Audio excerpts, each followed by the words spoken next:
আর বেদনা না খেয়া থাকি, এই জন্য পেটে কিছু নেই।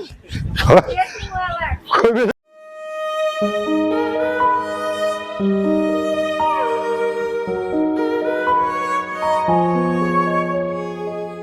সন্তানদের মানুষ করতে জীবনের সবটুকু শ্রম আর ভালোবাসা উজাড় করে দিয়েছিলেন তিনি। রিকশা ও ভ্যান চালিয়ে দিনরাত পরিশ্রম করে 3 ছেলে 1 মেয়েকে বড় করেছেন। কিন্তু স্ত্রীকে হারানোর পর ভাগ্যের চাকা উল্টে যায়, সন্তানরাও ধীরে ধীরে ছেড়ে যান।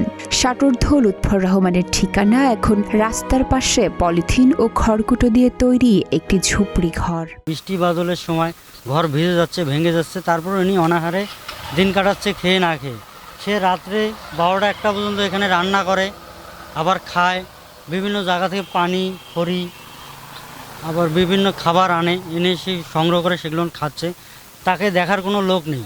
লোকটা তো অতি অসহায়, কিন্তু ওনাকে যদি কেউ যদি সরকার যদি একটু কোনো সাহায্য করে তাহলে আমরা খুব খুশি হই।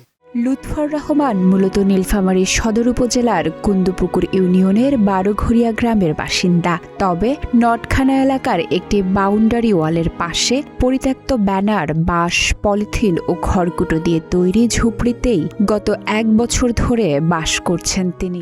কায় ডাকে ওই নিজে করে, নিজে খায়, নিজে বাড়ে, নিজে কে দেখবে।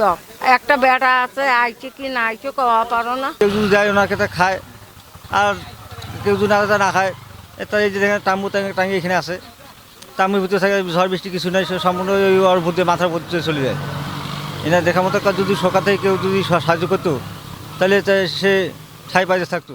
লুৎফর রহমানের ঝুপড়িতে নেই বিদ্যুতের আলো, নেই বসবাসের নিরাপদ পরিবেশ। বাঁচার জন্য প্রতিনিয়ত লড়তে হয় ঝড় বৃষ্টি কিংবা কনকনে শীতের বিরুদ্ধে। ঝুপড়ির চারপাশে ঝোপঝাড়, ভেতরে জরাজীর্ণ বিছানা আর চারদিকে ইঁদুরের গর্ত। একজন অসহায় দুস্থ মানুষ, ওনার চলাফেরার অনেক অসুবিধা হয়। ওনার রাস্তার পাশে উনি থাকে, ওনার খাওয়ার মতো যে পানি তার টিউবওয়েলটাও নাই, সে মানুষের বাসা থেকে আনে, খাওয়া দাওয়া করে, ভাত রান্না করে, মানুষ দিলে খায়, না দিলে খায় না।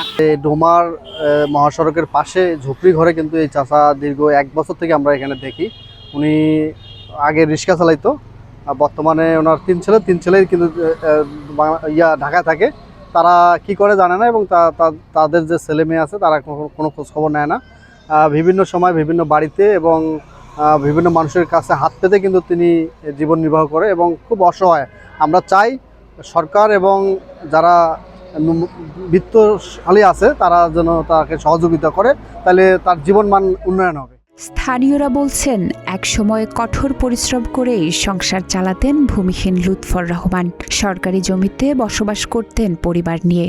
তবে স্ত্রীর মৃত্যুর পর বদলে যায় জীবন। একে একে দূরে সরে যান সন্তানরা। বয়সের ভারে নুবজ লুৎফর রহমান এখন কথা বলতে পারেন না ঠিকঠাক। নিয়মিত জোটে না খাবারও। সন্তানদের প্রতি অভিমান থাকলেও প্রকাশ করতে চান না খুব একটা। আশ্রয়ের নাম আছে মঞ্জুত, আশ্রয়ের নাম আছে হাবিব। সে ঢাকার শহরে ঘোরে, বাপ ঘড়ি দেখে না, বাপ না খেয়া পড়ে থেকে করি ঘর। এদের ভালো হবে না। আমি খুবই কষ্ট করছি, 40 বছর বড়ি গাড়ি চালে, আর সঙ্গু আছি ন্যাংরা, চলতে পারে না, হাঁটতে পারে না, হার্ট অ্যাটাক, প্রেশার, বেদনা, না খেয়া থাকি, এই জন্য পেটে কিছু নেই। খুবই বাইরে এখন আর সায় দেয় না শরীর।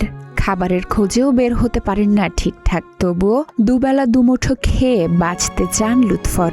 সহায়তা চান বিত্তবানদের।